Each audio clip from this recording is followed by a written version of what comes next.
गाड्यावर मिळतो त्या पद्धतीचा पापडी चाट तुम्हाला सुद्धा आवडते का? चटपटीत खायला कोणाला आवडत नाही बरं.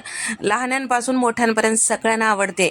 घरच्या घरी मस्त गाड्यावर मिळतो त्या पद्धतीचा पापडी चाट कसं करायचं ते पाहूया.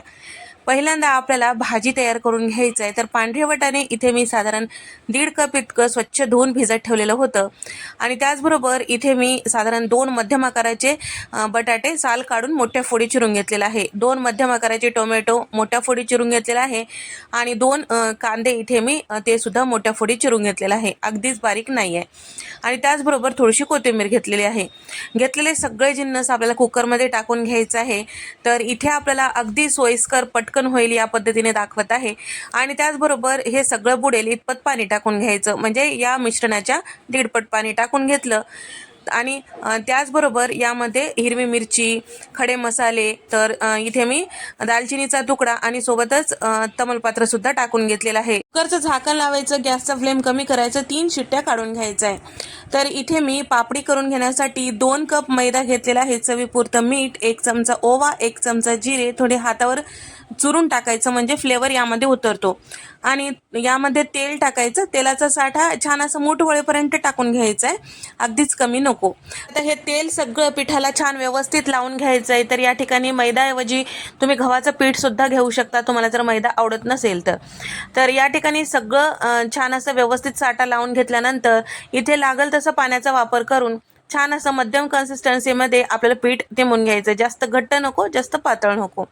छान असं पीठ तिंबून झालं की आता लगेचच आपल्याला पापडी तयार करून घ्यायचं आहे. भिजवत ठेवायची काही गरज नाही आहे. तर या ठिकाणी एक पिठाचा मोठा उंडा घेतलेला आहे आणि ज्या पद्धतीने आपण चपाती वगैरे लाटून घेतो त्याच पद्धतीने लाटून घ्यायचं. तर हे चपाती लाटून घेते वेळेस आपल्याला जर हे चॉपिंग बोर्डला चिटकत असेल पीठ, तर थोडंसं तेलाचा हात लावायचं.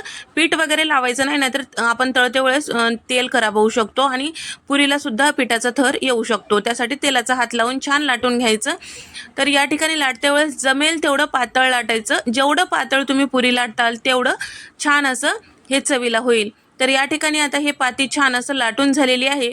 आणि आता इथे मी एक डब्याचं झाकण घेतलेलं आहे. छोटे छोटे पुऱ्या इथे मी कट करून घेत आहे. तुम्हाला जर मोठी आवडत असेल तर मोठ्या डब्याचं झाकण घेऊन सुद्धा तुम्ही कट करू शकता. काट्याच्या चमच्याने आपल्याला या पद्धतीने थोडंसं छिद्र करून घ्यायचं, जेणेकरून हे छान असं व्यवस्थित तळल्या जातील आणि हे फुगणार नाही. फुगलं की मग ते पुऱ्या कडक होत नाहीत, म्हणजेच खुसखुशीत होत नाहीत, नरम होतात. याच पद्धतीने दुसरी पाती सुद्धा लाटून घेत आहे. तुमच्याकडे जर कटर असेल त्या पद्धतीने सुद्धा तुम्ही व्हिडिओमध्ये दाखवल्याप्रमाणे कट करून घेऊ शकता, किंवा छोट्या छोट्या उंडे हे पिठाचे करून छोटी छोटी पुरी सुद्धा लाटून घेऊ शकता तुमच्या आवडीनुसार. या ठिकाणी सगळ्या पिठाचे या पद्धतीने पुरी तयार करून घेतलेली आहे. आता कुकरची शिट्टी सुद्धा झालेली आहे आणि त्याचबरोबर मी तेल गरम करायला ठेवलेलं होतं. तर तेल छान मध्यम गरम झालेलं आहे. कढईमध्ये मावतील तेवढ्या आपल्याला पुऱ्या टाकून घ्यायचं आहे आणि सारखं आलटपालट करून घ्यायचं आहे, जेणेकरून एकसारख्या रंगावर आपल्याला हे पुऱ्या तळून घ्यायचं आहे. कमी गॅसवर तळायचं, म्हणजे छान खुसखुशीत पुऱ्या होतात. आणि त्याचबरोबर या पद्धतीने तयार झालेल्या पुऱ्या तुम्ही जर गच्च झाकणाच्या डब्यामध्ये स्टोअर करून ठेवताल तर छान असं 15 ते 20 दिवस सहजपणे टिकून राहतात. वेगवेगळ्या प्रकारचे चाट तुम्ही यासोबत बनवू शकता. नक्की ट्राय करून पहा. जर यामध्ये थोडंसं मिरची पावडर आणि पावडर मसाले सगळे टाकून जरी तुम्ही पुऱ्या करताल तसं सुद्धा नुसतं खायला मस्त लागतो. तर या ठिकाणी सगळ्या पुऱ्या तयार झालेल्या आहेत. तर तुम्ही याचा आवाज ऐकू शकता. तर किती क्रिस्पी असे पुऱ्या झालेल्या आहेत. एकदा या पद्धतीने नक्की ट्राय करून पहा. आता कुकरची शिट्टी झाली होती. कुकर पूर्णपणे थंड झालेला आहे. यामध्ये खडे मसाले जे टाकलेले आहे ते काढून टाकलं तरी चालतो, कारण त्याचं जे फ्लेवर आहे यामध्ये उतरलेलं आहे. थोडंसं आपल्याला चमच्याने मॅश करून घ्यायचं आहे. बटाट्याच्या फोडी वगैरे, थोडंसं वटाणे, सगळं छान असं मॅश करून घेतलं की आपल्या या भाजीला रसाला छान असं दाटसरपणा येतो. आता इथे मी एक कढईमध्ये छान असं 4 चमचे तेल, अर्धा चमचा जिरे आणि 1 मोठा चमचा आलं लसणाची पेस्ट टाकून घेतलेली आहे. आणि बारीक चिरलेला कांदा, साधारण 2 मध्यम आकाराची बारीक चिरून घेतलेला कांदा आणि थोडीशी कोथिंबीर टाकलेला आहे.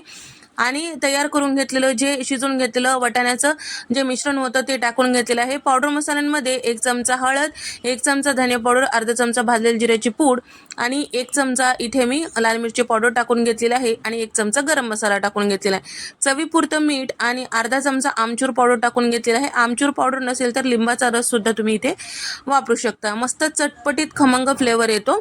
आणि इथे आपल्याला गरजेपुरतं पाणी टाकायचं आहे. तर हे थोडंसं जे रस्सा आहे थोडंसं पातळ असेल तर काही हरकत नाही. वाटाण्यामुळे पुन्हा अजून हे घट्ट होतो. तर या ठिकाणी इतपत हे पातळ ठेवलेलं आहे. आता गॅस बंद करूया. एखाद मिनिट शिजवून घेतलेले, जास्त शिजवायची काही गरज नाहीये. त्यानंतर एका बाउलमध्ये इथे मी साधारण एक 400 ग्राम दही घेतलेला आहे. पापडी चाटसाठी इथे आपल्याला गोड दही तयार करून घ्यायचं आहे. तर 2 चमचे पिठी साखर, 1 चमचा काळं मीठ टाकून घेतलेलं आहे. विस्करने छान फेटून घ्यायचं. एकसारखं मस्त दाटसर दही तयार होते. तर पापडी चाट म्हटलं की हिरवी चटणी आली. तर इथे मी मिक्सरच्या भांड्यामध्ये साधारण 1 मूठ इतकं पुदिन्याची पानं, 2 मूठ इतकं कवळ्या देठासहित कोथिंबीर घेतलेली आहे आणि पाव कप बारीक चिरून घेतलेला कांदा, 2 चमचे लिंबाचा रस, 1 चमचा किसून घेतलेला आलं आणि त्याचबरोबर पाव कप इतकं इथे मी बारीक शेव घेतलेला आहे आणि त्याचबरोबर 1 चमचा धने पावडर, 1 चमचा भाजलेल्या जिऱ्याची पूड आणि 1 चमचा गरम मसाला, 1 चमचा साखर आणि त्याचबरोबर इथे मी काळं मीठ टाकून घेतलेलं आहे, चमचाभर साधं मीठ, अर्धा चमचा आणि गरजेपुरतं पाणी टाकून मिक्सरला फिरून घेतलेलं आहे. तुम्ही बघू शकता. तर पाणी टाकते वेळेस थंड पाणी किंवा बर्फाचे तुकडे टाकू शकता, म्हणजे चटणीचा रंग टिकून राहतो. तर या ठिकाणी मस्त चटपटीत अशी आपली हिरवी चटणी तयार झालेली आहे. चाटची रेसिपी म्हणलं की त्यामध्ये चिंचेची चटणी आली. तर चिंचेची चटणीची रेसिपी मी भरपूर वेळेस तुमच्यासोबत शेअर केलेली आहे. चॅनलवर जाऊन पाहू शकता. तर तुम्हाला जर आणखीन हे रेसिपी पाहायची असेल तर कमेंट करून सांगू शकता.